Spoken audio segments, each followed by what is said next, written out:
We've put out over 100 videos on YouTube in the last 3 years. And every once in a while, somebody reaches out to me and asks for advice or needs help. And, you know, frankly, I don't know how I feel about that. I mean, it's cool. It's really cool if somebody, all right, man, you're in my space, all right? This is Tony. Tony called me up and he was asking a wood graining question. And I said, why don't you just bring the piece over and we'll do it here. So he did. And we're going to show you how to do that today.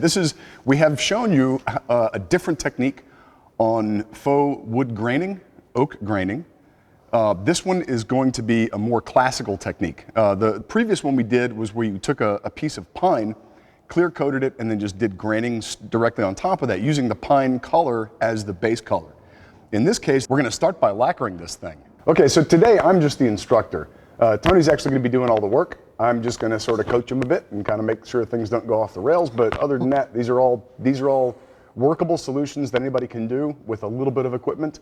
And we'll try and figure out workarounds for those of you who don't have that equipment. This first step, we're just going to add a sort of a mustard yellow lacquer to this piece. We're going to use a high volume, low pressure gun. But if you had to use rattle cans to do it, it would work. So this should be something that, for the actual tools that we need, I mean, really, we're talking about less than 20 bucks for the whole thing. The materials cost at Knox was 50 bucks. So 50 bucks worth of paint because it's lacquer. If you're using rattle cans, then you can just figure out how many rattle cans you need, and well, there's your cost outlay. But other than that, it's fairly straightforward. And we're going to start really fast by just shooting some color at this thing.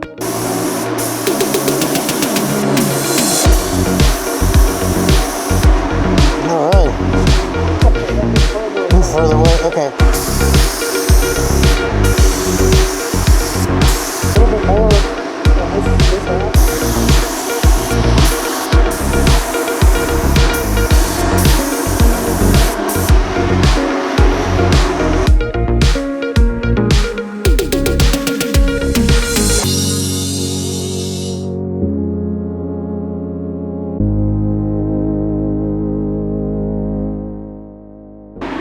So it's a little loud in here right now. We've got the exhaust fans going.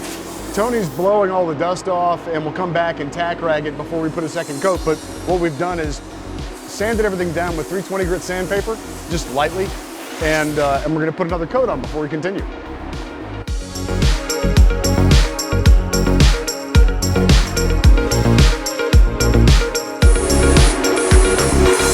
All right, let's really quickly go over the tools we're going to use. And this is just random in no particular order. I've got paper towels. We're going to use this as an eraser, and I've got a bucket of mineral spirits here, and that serves two purposes. One of them is we're going to need to rinse out our graining tool as we use it because it's going to fill up with stain.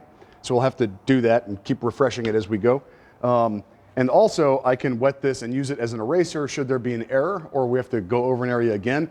And we're going to do it on this practice board because we're going to want to go over it a couple of times and make sure we've got our hands on technique.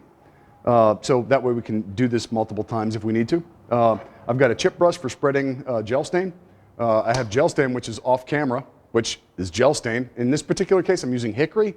Choose whatever color you want. Same thing's true for this base color. This could be anywhere from a khaki to a mustard.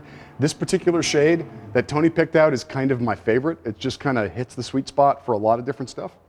And a whisk broom that gives us our oaken effect, or it just makes it look not like pine, which is what a graining tool does. We've got rubber gloves and safety glasses. Let's do this. The piece over there is just over 6 feet. Because of the way that would normally be made as a piece of furniture, we're going to do the grain lengthwise. But that means that we're going to have to do it basically a strip at a time, or maybe 6 inches at a time or so, and we'll play with that as we go. But so the initial trick, and if you've seen me in videos before doing this, and this is a little different, but it's similar, so this may look familiar to you. I'm just going to lay down some color.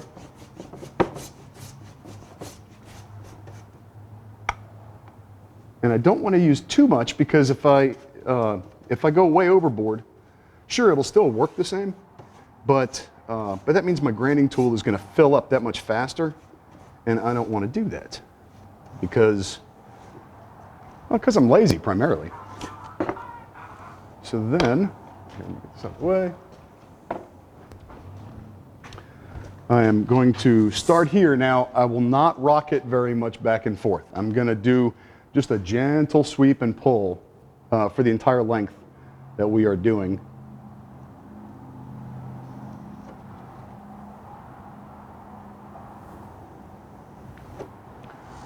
And then we'll come back in with a whisk broom and soften all this stuff up.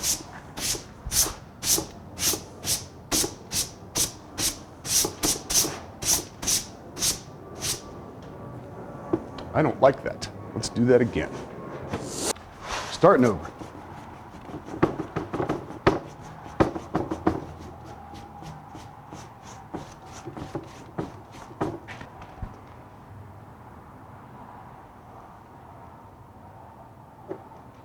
Much better. Yeah. Okay.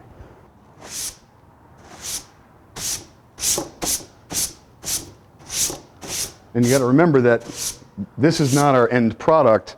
This is where we get our base material, and then we're going to tone from there. And I know it seems really dramatic right now, but when we're done, it won't be. Okay. All right, I'm going to erase this and let him do it.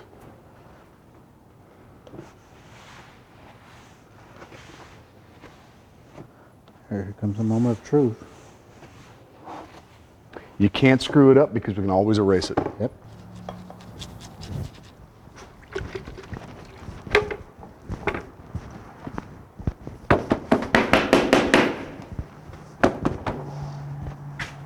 There you go.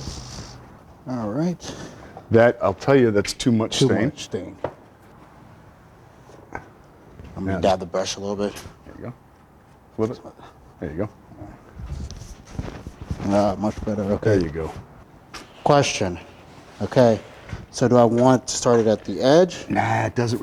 It's totally arbitrary. That's one of Okay. the beautiful things about it is like, just put it on there, and make sure you do touch the edge of the board, but not the edge of this. Okay.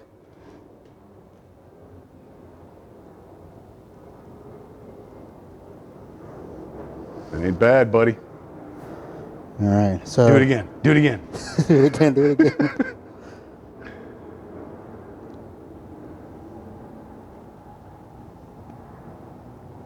That's gorgeous. All right, so then here's another little one. I'm going to redistribute this, and I'm going to show you something kind of a quickie trick about the rocking motion. Okay. So watch the handle. So watch my hand. Okay. I'm going to literally lift the handle up and then put the handle back down again. Ah. See that? There you go. And that's where you get that from. Okay. All right. More like the. And again, mahogany. because we're using these fairly high contrast colors, and we're using a high contrast couplet here, because we're going to come back and darken everything Darken down. So if we didn't have that contrast, by the time we toned it, you wouldn't see any grain left. Yep. So that's it. Okay.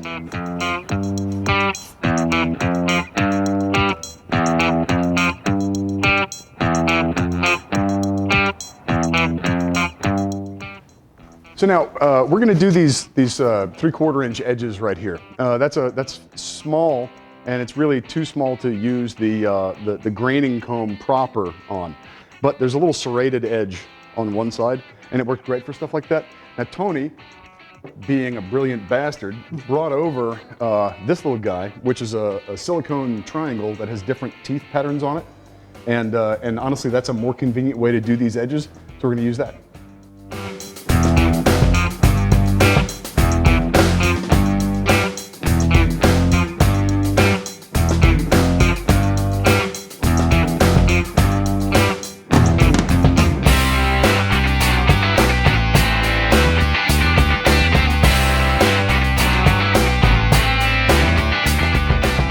Ladies and gentlemen, we're going to make some toner. Toner's exciting and fantastic stuff. It's a thing that makes professional furniture look like professional furniture, and other people don't know how to do it. They just use stain and clear coat, and that's dumb, but here's the real secret. I think we just came up with a really clickbaity type of title. All right, so I'm going to take a quart of pre-cat satin lacquer and just dumping it in here. We're just doing the whole thing, even though we're probably not going to use it. because I need all of this to have the same value. I'm also noticed that I'm ducking down to speak, even though I'm on camera right there. So this stuff actually comes, you can buy pre-made toner. Mohawk makes it. I know that there are other companies that make it, but this is a local supplier, so that's fairly easy for us. This happens to be amber, but it's basically just a tinted clear coat. To make this stuff, I am going to, this is all by eyeball. I can always make it darker, I can't make it lighter. So it's important that I don't overly tint this before we find out what we've got. I'm gonna test spray it on the wall. So a decent splash, about like that. And by the way, this is alcohol-based wiping stain, which dissolves really well, you can see, which dissolves really well in lacquer. But if you splash this on your skin, it will penetrate deeply, and it will take weeks for it to go away. You can't wash this stuff off. So don't do that. That first one that I added was a medium walnut, and this is a brown maple. Those two things I have found give me a nice rich color. And once I mix this stuff up,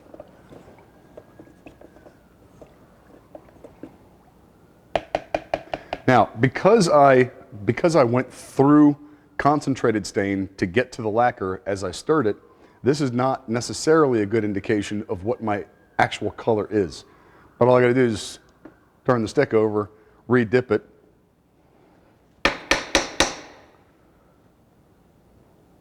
and that's about my value right there. The thicker it is, the darker it'll appear. Also, the pigment particles are suspended in a fairly fat sandwich of liquid.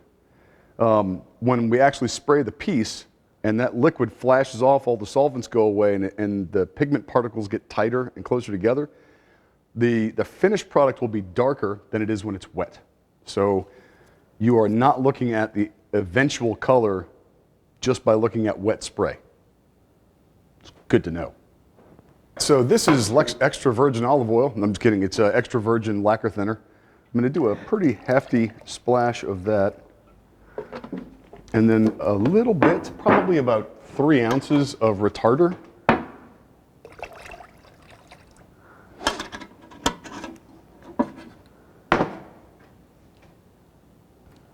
Toner.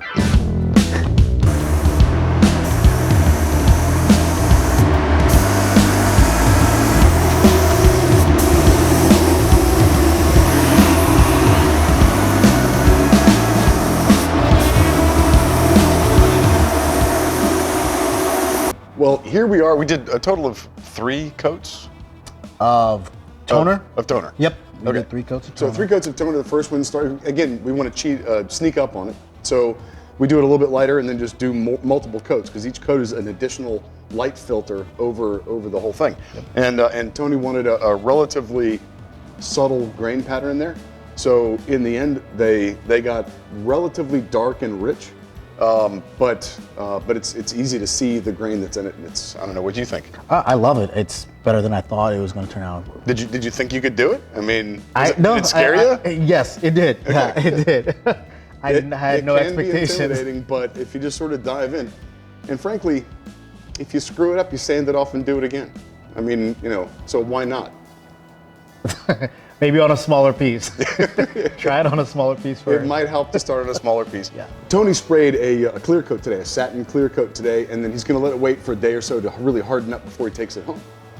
We have a whole lot of puzzles in the works. It's going to take a little bit of time for us to get that out, but the content is coming, I promise you.